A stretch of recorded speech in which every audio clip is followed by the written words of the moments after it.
Hello, আসসালামু আলাইকুম। তাসমিস ব্লগে আপনাদের সবাইকে আমন্ত্রণ। আশা করছি আল্লাহর অশেষ রহমতে যে যেখানে আছেন ভালো আছেন, সুস্থ আছেন। আমিও আলহামদুলিল্লাহ ভালো আছি। প্রতিটি নতুন জীবনের শুরু যেন হয় নিরাপদ, ভালোবাসার, আস্থার। প্রতিটি পরিবারেরই উচিত নতুন বউকে সুন্দরভাবে বরণ করা, একটা আস্থা আর ভালোবাসার হাত তার হাতের উপরে রাখা। যে যেখান থেকেই আমার ভিডিওটা দেখছেন না কেন, সবাইকে অনেক ধন্যবাদ, কারণ আপনার ছোট্ট একটি উৎসাহ আমার কঠিন পথ চলাটাকে অনেকটাই সহজ করে দেয়। আজকে সারাদিন দুটো দাওয়াত আছে, একটা বিয়ের আর একটা আমার ভাইয়ের বন্ধু এসেছে বিদেশ থেকে, সে আমাদেরকে খাওয়াবে পুরো সপরিবারে। তো সব কিছু নিয়ে আজকে একটু ঝামেলা হবে, কারণ শীতের দুপুরটা কিন্তু খুব একটা বড় না, ছোট। তো রেডি হতে হতেই দেখা যাবে সময় চলে যায়।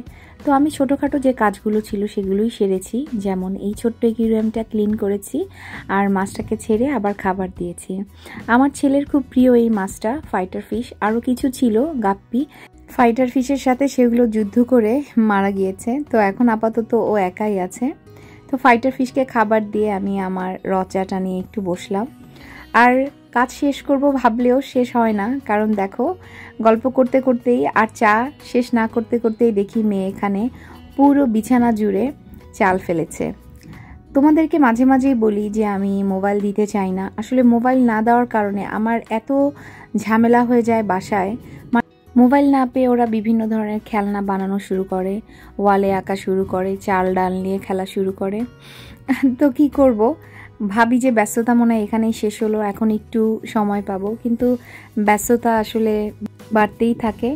তারপরে শুকুর আলহামদুলিল্লাহ, সব কিছু মিলিয়ে এই সংসার জীবনের ব্যস্ততা, হাসি, ভালোবাসা সব কিছু এনজয় করি, সাথে কষ্টগুলোও মোকাবেলার চেষ্টা করি, কারণ সব কিছু নিয়েই তো জীবন। শুকুর আলহামদুলিল্লাহ রাব্বুল আলামিনের কাছে সবসময় সব কিছুর জন্য আলহামদুলিল্লাহ বলি। আমি যখন প্রথম বিয়ের জন্য হ্যাঁ বলেছি, তখন খুব টেনশনে ছিলাম যে নতুন পরিবারটা কেমন হবে, তাদের সাথে খাপ খাইয়ে নিতে পারবো কি না, আমি যেভাবে যে পরিবারে বড় হয়েছি ওই মানুষগুলো কীরকম হবে, সব কিছু। প্রথম যে ভয়টা কাজ করেছিল সেটা হচ্ছে এই বাড়ির মানুষগুলো আমাকে বুঝবে তো, আমার হাজব্যান্ড আমাকে বুঝবে তো। তো নতুন পরিবারে ঢুকেছি, সব কিছু মিলেই একটা টেনশন কাজ করছিল। এতগুলো মানুষের মন জয় করা, এত বড় পরিবারের সাথে থাকা, একটু একটু তো টেনশন লাগছিল। তবে প্রতিনিয়তই কিন্তু আমি অনেক কিছু শিখেছি, বুঝতে পেরেছি। সব থেকে বড় জিনিস হচ্ছে ধৈর্য। আপনার ধৈর্য থাকলে, আপনি চুপ থাকলে অনেক কিছুর সমাধান একা একাই হয়ে যায়। আমি যখন কোথাও যাই তখন আগে থেকেই ড্রেসগুলো একটু রেডি করে রাখি। তো তার জন্য আজকে কি পরে যাব এটা রেডি করলাম। এই ড্রেসটা আমার ঠিক 13-14 বছর আগের, এবং এটা আমি নিজেই ডিজাইন করেছিলাম। তো ওড়নাটা অন্য একটা, সালোয়ারটা আমি খুঁজে পাচ্ছি না, শুধু জামাটাই পেয়েছি। তাই অন্য একটি ওড়না আর অন্য একটি সালোয়ার দিয়ে মানিয়ে নেওয়ার চেষ্টা করছি। আর সংসার জীবনটাও ঠিক এমন, যত মানিয়ে নেবেন ততই আপনি ভালো থাকবেন। কি নিখুঁত কাজ ছিল আমার ওই জামাটার, 13 বছর আগের জামা, এখনও আলহামদুলিল্লাহ আমার ঠিক আছে এবং ঠিকভাবে লেগেছে, এতেই আমি অনেক খুশি। যারা আমার জামাটাকে দেখেছে বা চিনেছে তারা ওই অনুষ্ঠানও বারবার বলছিল যে এত বছর আগের জামা এখনও এত সুন্দর আছে। আসলে সুন্দর করে যত্ন করে ভালোবাসা দিয়ে রাখলে কেউই কখনো ছিঁড়ে যেতে চায় না, আর মানুষ ভুলটা ওখানেই করে। প্রথম যখন একটা মেয়ে নতুন একটা পরিবারে ঢুকে, তখন ওই পরিবারের লোকজন ভাবে এই নতুন মেয়েটাকে যদি আদর করি, ভালোবাসি, সে হয়তো মাথায় উঠে যাবে। আর অন্য বাড়ির মেয়েকে এত ভালোবাসা, মায়া দেখানোর দরকার কি, পর তো পরই হয়, যতটুকু দরকার ঠিক ততটুকুই দিব। এ ধরনের মানসিকতার মানুষও কিন্তু অনেক আছে। আজকের পুরো বিয়েটা জুড়ে আমি তোমাদেরকে বিভিন্ন বিষয় সম্পর্কে বলার চেষ্টা করব, যেটা আমি দেখেছি, শিখেছি আশেপাশের বিয়ে শাদী এগুলো থেকেও। বিয়েটা কিন্তু শুধু একটা ছেলে আর একটা মেয়ের হয় না, পুরো পরিবারের হয়। এটা ময়মুরব্বিরা যেরকম বলতো, সত্যিই কিন্তু ঘটনাটা সেটাই। কারণ বিয়ে যদি তোমরা একটা মেয়ে আর একটা ছেলে করো, সেখানে কিন্তু সবার ভালোবাসা, আশীর্বাদ কোনোটাই থাকে না। কোনো ঝামেলায় পড়লে, গন্ডগোল লাগলে বাবা মাকে ডাকাও যায় না।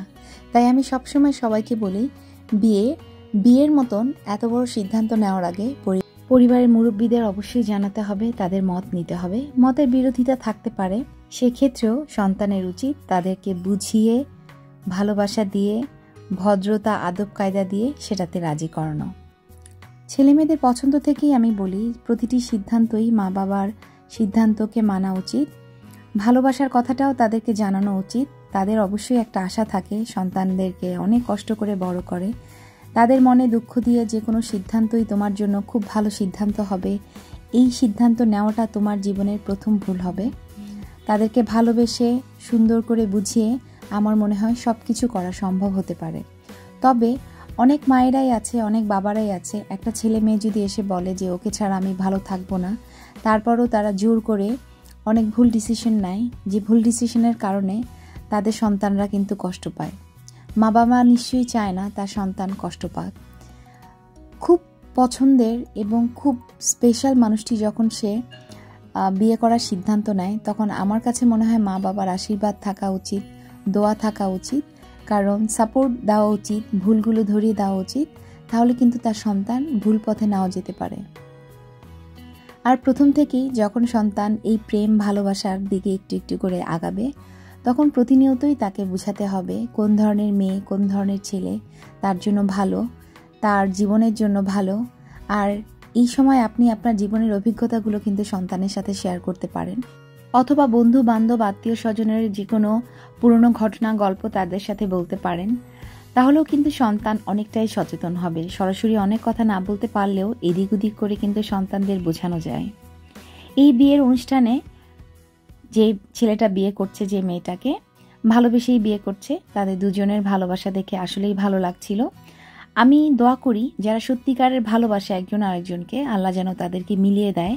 কারণ ভালোবাসাটা পবিত্র একটা জিনিস, এবং ভালোবেসে কেউ যদি কারো সাথে সারা জীবন থাকতে চায়, এর মতো ভালো কাজ আর কি হতে পারে, তাই না? একটা মানুষ যার হাত ধরে আপনি চিন্তা করেছিলেন তাকেই আপনি বিয়ে করবেন, আর সে যেন আপনার জীবন সঙ্গী হয়, আল্লাহ সেটা পূরণ করেছে। এর থেকে আনন্দের ঘটনা আর কি হতে পারে, তাই না? এভাবে আনন্দ ভালোবাসায় কেটে যাক প্রত্যেকটা নবদম্পতির জীবন। আমি অন্তরের অন্তঃস্থল থেকে প্রতিটি নবদম্পতির জন্য দোয়া করি। আমরা অনুষ্ঠানটা শেষ করেই চলে এসেছি আর একটা অনুষ্ঠানে। ভিডিওর প্রথমেই কিন্তু বলেছিলাম আমার আরও একটা দাওয়াত আছে। আমার ভাইয়ের বন্ধু যে বিদেশে থাকে, ওখান থেকে এসে আমাদেরকে খাওয়ালো আমার ভাইয়ের বন্ধু, এবং আমরা সবাই মিলে একসাথে খেতে এসেছি। তো এখান থেকে খেয়ে আমরা বাসার উদ্দেশ্যে রওনা দিব।